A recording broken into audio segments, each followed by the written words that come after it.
Welcome guys to my tier list of the top platinums of 2023. We're going to go and rank all of the platinums I've earned from, well, technically the end of December as well from 2022, the last 2 weeks, because I actually got quite a few platinums in that little time. That wasn't on the 2022 wrap up into 2023. So we're going to rank them from the best, amazing, average, poor game, and of course, shit. As I'm sure you can see, there are a few games on here that you're probably like, oh, they're really good, or they're shit. Well, this is my opinion on the platinums I got this year anyway.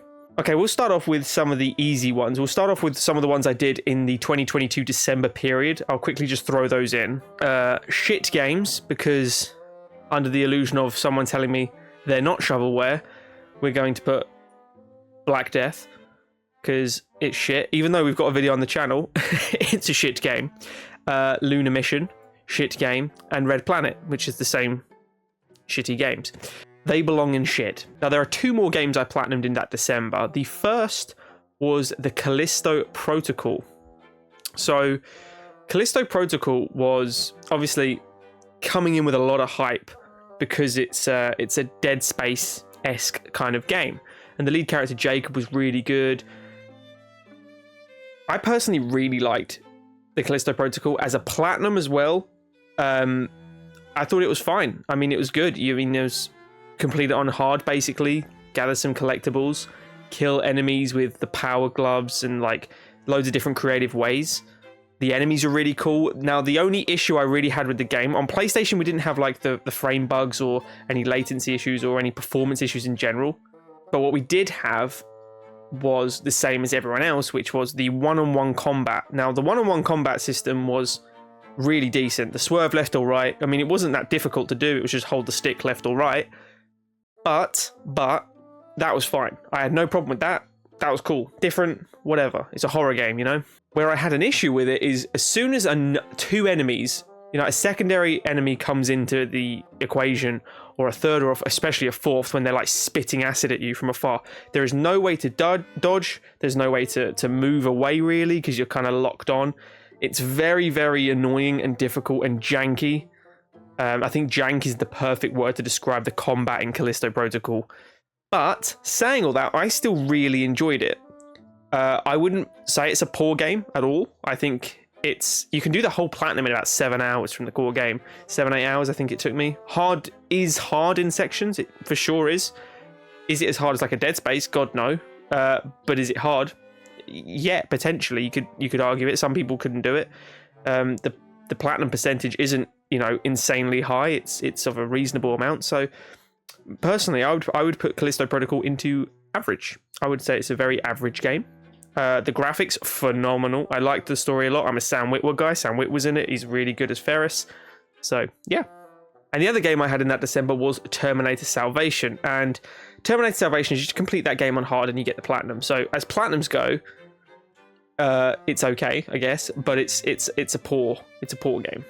It is poor. Terminator Salvation. It's not ideal. We'll start then with the top one here, with Concrete Genie. Now, Concrete Genie was recommended to me by JC on the channel. He said, why don't you play that? You haven't played it. It was done there's a little VR section as well, but it's just about a little boy that goes on a magical journey with his paintbrush. And it is pretty damn fun, actually. The tedious part of it are the collectibles, but they're all logged in. As a platinum goes, it's pretty good. As a game, it's also pretty good, but I wouldn't say it's an amazing game. I don't think it classifies into that kind of category yet, but it's definitely not a poor game. So I would put Concrete Genie into average. All right, guys, let's go with the Far Cries from now on then, because we've done quite a lot of those. So we'll start with Far Cry 3, as it's the earliest one. Now, Far Cry 3, to me, is the best Far Cry game. It's really reasonable hour. It's about average, probably, I would say 20 hours to platinum. You could do it in 14. Some people have probably done it in 14, 15 hours. Some people might take them 25 to 30 hours if they go a bit slower, if they're doing different things, if they're not focusing so much on trophies until the last minute. But it's got the greatest villain, in my opinion, in Voss. It's got the best voice lines. It's got one of the best protagonists in Jason Brody. It's just got a really, really good game. Core game, brilliant. And the platinum is really nice to get. It's simple. It's just complete everything on the map, really. Collect as many things as you can. Kill people in creative ways, do the story, do the bases. Standard Far Cry stuff we're going to be probably saying through most of the games, but Far Cry 3 just does it the best, and it was one of the earlier games. So Far Cry 3 has to go into the best for me. It is a top tier platinum trophy. It's a top tier game as well. Now here's where it gets very subjective and people are going to moan. We'll go to Far Cry 4 next. And Far Cry 4, again, Far Cry always has such good villains. So Pagan Min in this one, voiced by Troy Baker, is exceptional. It's a very good game, but it's also boring in most parts. And once you finish the platinum, you almost don't have enough levels to get the last trophy of all the skill moves. And it was the same problem in Primal as well. So you're sitting around for a couple hours, which doesn't sound a lot, a few hours of grinding at the end to just get this one trophy. But once you've done everything in the game, it feels complete and you're just missing levels and there's nothing to do except reset bases and redo what you've just done. It seems lazy and it's boring. The story was probably the most creative in the terms of that you could choose different paths to take. But as a whole, it's not as good as Far Cry 3. It's better than the Callisto Protocol and Concrete Genie, but it's not amazing. But it has to go into the average slot, unfortunately. It's not an amazing game. It's not going to touch Far Cry 3. It's not even can't tie the shoelaces of Far Cry 3 in my opinion. So for me, Far Cry 4 is an average game. Now we'll go grab Far Cry Primal, and for exactly the same reasons as Far Cry 4, it just gets a bit stale and boring in elements. The grind at the end for the levels where you had to reset it was not as bad as Far Cry 4, for me anyway. Some people probably saying I didn't have an issue with that. I did. As a platinum goes, Far Cry Primal is so much better than Far Cry 4. I will say that. It's a lot more fun as a platinum, and I'm judging these games on their platinums as well as being a good game. I would say Far Cry Primal and what they did with that game, where you can ride different animals. The story in that is very hard to kind of grasp. But from my perspective, Far Cry Primal is an amazing game. I would recommend it to people because it's different. But I would not say it touches Far Cry 3 still. So I would put Primal as an amazing game. Right, let's quickly put the glasses on because we're going to talk about Far Cry 5. And the fact Joseph Seed is one of the coolest villains ever created. And I like the fact that I can kind of do a little cosplay of him. But saying all that, the rest of the siblings for him, I thought were very boring. As a game itself, I had the most jank, I had the most issues, I had the least amount of fun. Granted, I played Far Cry 5 after playing a load of Far Cries in a row, and I might have been a bit burnt out, but the trophy list and the game itself, I wouldn't even put in average. I did not have that much fun playing the game. It took me probably close to 35 to 40 hours to finish. I got a lot of problems playing the game. It wasn't that fun for me, personally. And I would put Far Cry 5 as a poor game. It's going to upset a lot of people, me putting it not even in average, but I would actually put Far Cry 5 in poor. I did not enjoy it.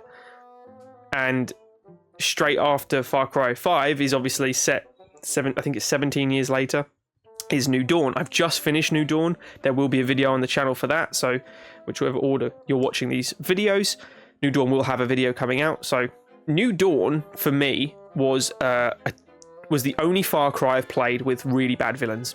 The sisters, Mickey and Lou, are shit. They're shit. The gameplay is very, very nice. I think the gameplay saves this game, to be honest with you, because the story itself is kind of weak. They brought back Old Man Joseph for this one and his son Ethan, and Rook's in it, which is a kind of Easter egg. The judge, Rook is who you play as Far Cry 5. He is the judge in this one, where he's been obviously brainwashed by Joseph Seed. So it's kind of cool, like it ties it all up. But the actual villains, in my opinion, Mickey and Lou, I didn't think they were good. They're very, forgetful. They're only in a handful of scenes. Similar to Pagan Min. Pagan Min is a really good villain, but he's in very little scenes. You'd like to have seen more of Pagan Min, whereas I didn't really give a shit about seeing more of Mickey and Lou. I kind of just was like, yeah, let me get on with the game. The game's probably the same amount of time to platinum as Far Cry 3. As a platinum, it's really good. It's a really good platinum. which is why it's going to go into average. Because the game itself is I wouldn't say it's a poor game, but it's not. It's probably like a tier in between average and poor. It's very forgetful. It's, you know, in a year's time, I won't remember it. Won't remember the story. I won't really remember what happens. Whereas Far Cry 3, I'll never forget. So for that reason, Far Cry New Dawn has to be average, because the gameplay is so much better than 5, in my opinion. Okay, now for a controversial one, because this video was actually the most successful video I've ever done. The channel's second most successful video ever, which is Far Cry 6. I adore Far Cry 6. I think it's phenomenal. I think it's a brilliant story and a brilliant game. I think it's got the best gameplay. The platinum itself is tedious in a couple areas, but it's like about a 40 to 50 hour platinum because of the 3-week insurgent at the end, that last trophy. There's quite a lot of collectibles in this with like roosters and MP3s and different parts like that. There's loads of mini games in this one. You get to do more with your bases. They took a lot of elements from New Dawn into Far Cry 6. The villains in Anton, Castillo and Diego are really, really good. I know a lot of people did disagree with that. Some people think it's the crappiest game of Far Cry's done because they had microtransactions in there and stuff. I don't care about that because they're optional. It's just another thing they can do to make money, and the reason they do that in games is because people keep buying them and they keep making money. As an actual game that I've talked to with loads of people that have done Far Cry 6, none of us have said it's poor. We all really like Far Cry 6. It's basically got like Call of Duty gameplay in a Far Cry game, which is what people have been screaming out for. It's in a really cool setting. So for me personally, I'm putting Far Cry 6 as amazing. It goes into amazing. It doesn't go into the best because the best is reserved for the best, but it's amazing. It really is a great game. If you haven't played it and you've just seen people play it, I would recommend playing it. You don't have to climb bloody towers in this one either, so that's always nice. Okay, next up we have a Megamind. We're going to grab Megamind. So JC actually came round mine the other week, and we played this in co-op and managed to platinum the whole game in 2 hours. Now, it's not a poor game. It's a PS3 game from, what, 2010? I think, 2011? I can't remember the exact time, but it's based after the film, done similar time to the film, and it's a good little fun game for 2 hours. The platinum took 2 hours. Just complete the game, essentially, and don't die to the bosses. There's going to be a little bonus video of Megamind that I have done as well. That's going to go on the channel, and I would put Megamind in average. It's not a poor game at all. It's fun, and as a platinum, it's really enjoyable, really quick, really good. I will pick up this one on the far left here, which is Star Wars The Force Unleashed 2. I love Sam Witwer. I love Star Wars. I loved the Force Unleashed games. It took me a while to get I did them all on achievements back in the day on the 360, but now we've got to do the platinum on it. It's a very, very good platinum. It's really fun, except the challenges. Except the challenges can suck one, because there's 2 challenges I'm thinking of, and one is the first one with the combos. Anyone that's played that game will know what I'm talking about. Half the comments on that video are people moaning about that challenge. How did you do it? It's annoying, but the Unleashed difficulty, once you're all gemmed up and super powerful, isn't as hard as the first game, where you can't gem up and go super powerful. You have to restart from scratch and go through it from, you know, an upgrade as you go along. I would put The Force Unleashed 2. I mean, it's an amazing game to me. Sam Witwer's performance in that as the clone Starkiller is phenomenal. Kota in it is great again. Like, everything in general about Star Wars games, you got to make a shit game to really upset me, because it's just, at the end of the day, it's the Star Wars universe. So for me, it's a great game. Not as good as the first, but it is very good. But the platinum is top tier. It's a really good trophy list, other than the challenges, because you have to gold medal all of them, which is shit. And if it wasn't for the challenges, I would put this up there with Far Cry 3 in the best platinums with the best game combos. But because of the challenges, it's going to go into the second tier, and it's going to go into amazing. So Prince of Persia: The Forgotten Sands is quite an enjoyable platinum. It's not that tedious. You have to kind of use a guide for a couple of the sarcophagus collectibles, and the trophy is actually called like using a guide or cheating or something like that, which is quite funny. But yeah, Prince of Persia, I think it's not an amazing game. I would put The Sands of Time as an amazing game. I would put it as an average game. It's definitely not poor. To which we will go to The Darkness 2, which was my most recent video coming out. Another PS3 game.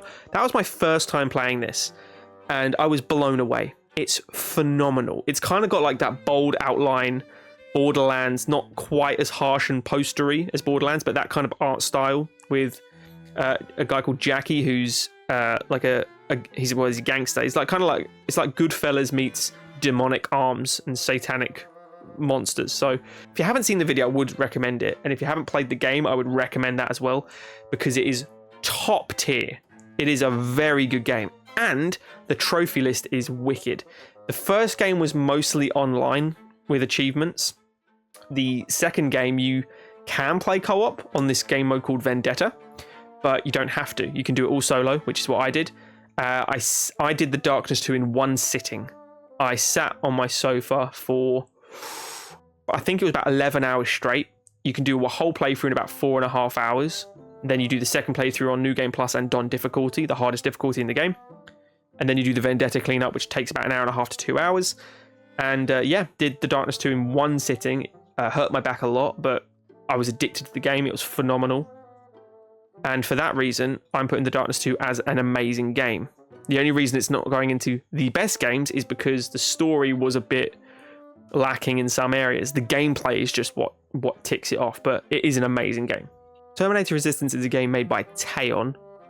They also made the RoboCop game that is on here and some really crappy Rambo game. But Resistance, if you're an 80s movie buff, this is the game. It takes 8 hours, 9 hours, 10 hours, depending on, you know, how long you want to take. It's not a long game. The trophy list is brilliant. Basically, there's a couple hidden miscellaneous things that they make you go find. It's not all just, you know, complete the game, but I would say 85% of the trophies are complete the game. Get some kills with different weapons, as you can imagine, in these sort of games. Resistance, really, really decent game. I can't say it's an amazing game. It's an average game. But I'm going to immediately go to RoboCop because we're on Teon, and RoboCop is my game of the year personally. I found Teon nailed this. Voice lines, gameplay, satisfaction with the killing, his actual movie quotes and, you know, Easter eggs that you can do. It honestly blew me away, and it's one of my favorite videos I've made. It's on the channel now.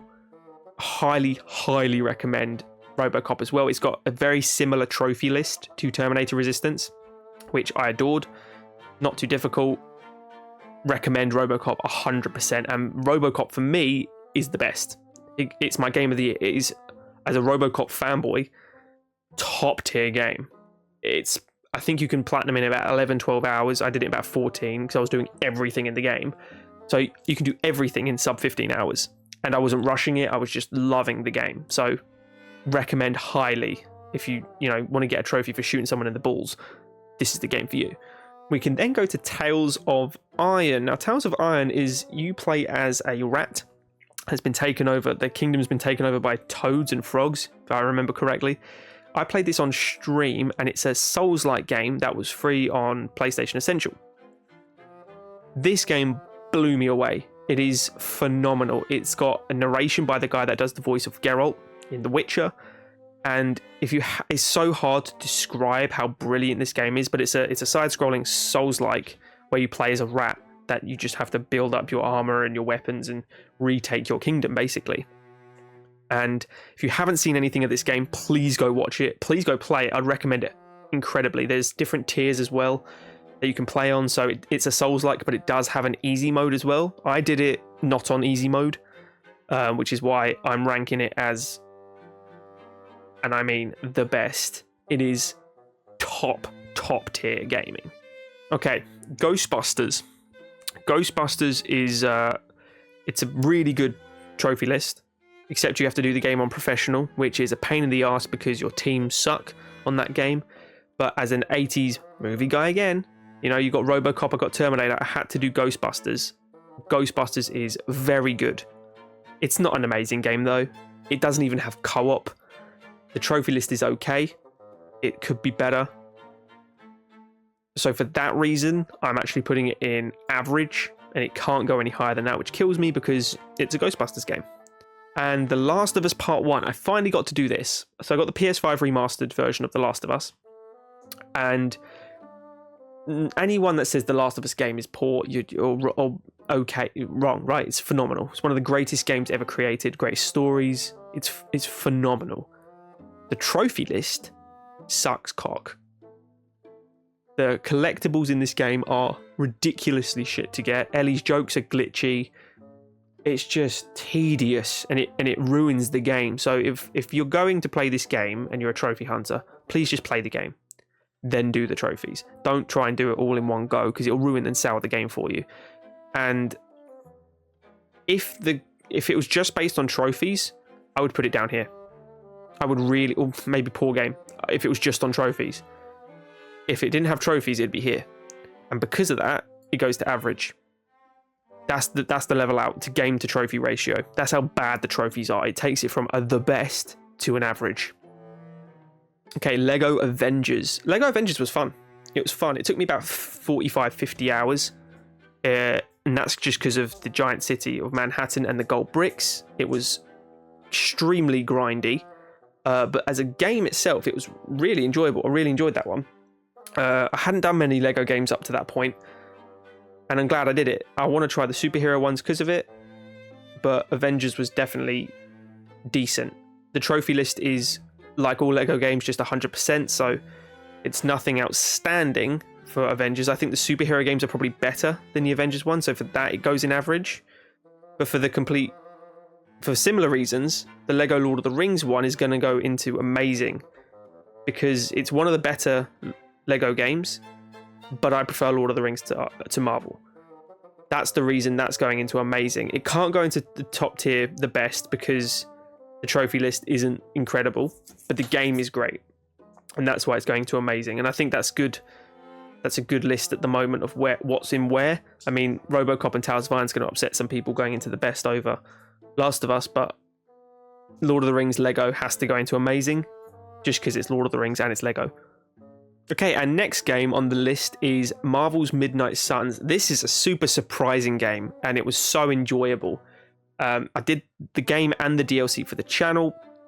Really top tier game again. I think Midnight Suns is one of the games that flies under the radar, that everyone kind of just, it came out and they just went, oh yeah, there's that game, and then they just pushed it to the side to grab Horizon Forbidden West or something. If you haven't played Midnight Suns and you like turn-based strategy kind of gaming, where there's a lot of customization, there's a lot of replayability, especially with the DLC now. I mean, I've done 3 playthroughs of this. I think I've got about 85, 90 hours on the game. I have done everything on it, but it's a lot easier now since updates as well. And it's really enjoyable. It's a really good game. You've got Ghost Rider, you've got Wolverine, you can play as the Hulk, Scarlet Witch. There's so many characters. DLC has Deadpool. Nolan North does the voice of Deadpool in that. I mean, it's really, really good. And I would put Midnight Suns as an amazing game. I really would. It is a really enjoyable game. I mean, so much I did 3 bloody playthroughs of it and the DLC. I never buy DLC. What am I doing? Okay, Ride 4.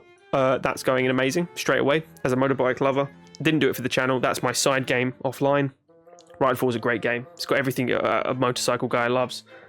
And for racing, you know, it's got endless amount of maps, endless amount of challenges, medals, bikes, you name it. It's a top tier game. Say no more. But the last 2, we'll talk about Mortal Kombat 1 and Mortal Kombat 11. They're very, very similar trophy lists. Mortal Kombat 1 is one of my favorite games of the year. I platinumed that so fast, other than the last Titan trophy, which was annoying. It took 2 months to bloody come out, and it didn't have it didn't have the crazy tower grind that 11 did, but it did have that stupid cameo character level grind, which was just as shit and exhausting. And that really is tedious. But as a trophy list itself, it didn't have many online achievements / trophies. It didn't have many problems. I had no issues online, whereas with 11 I did. I think Mortal Kombat 1 is up there as one of the best games. Visually, it's stunning. The trophy list itself, if you bought it now, for example, no problems. Other than that one trophy of the cameos, 5 cameo characters at max level is a pain in the ass. But I'm not going to take it down to amazing based on that one trophy, because it didn't take me too long, and there's worse grinds out there. Mortal Kombat 1 is going into the best. I really like this game a lot. 11 is a great game. The crypt was a bit annoying and boring. The 250 towers was really annoying. I found that way longer and more grindy than anything to do with the cameos. Online was a bit laggy for me and less enjoyable. I had way more fun on Mortal Kombat 1, and for that I would put Mortal Kombat 11 in average. So yeah, there's my platinums of 2023, guys. This is obviously subjective. Please don't cry because you love Far Cry 4 or New Dawn and you're like, it's better than average. Please don't cry that I put Far Cry 5 in poor game. It's a complete experience. Again, I was burnt out when I played it. Maybe that had a big factor in it, but for me, it just didn't do it for me. So thanks for watching, guys. If you did enjoy this tier list, let me know in the comments below which ones you'd like to see next. Make sure to smash that like button, subscribe to the channel if you are new, and we'll see you in the next one.